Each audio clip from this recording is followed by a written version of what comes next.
here's the inlet, just a bit crusty but a pretty good seat. So let's stick that in some Evapor Rust.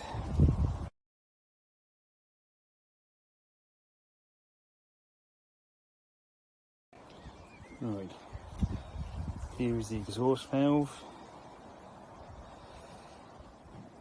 Come on, get a focus. Pretty pitted, but the seat's there. Face is pretty good. So we'll drop that in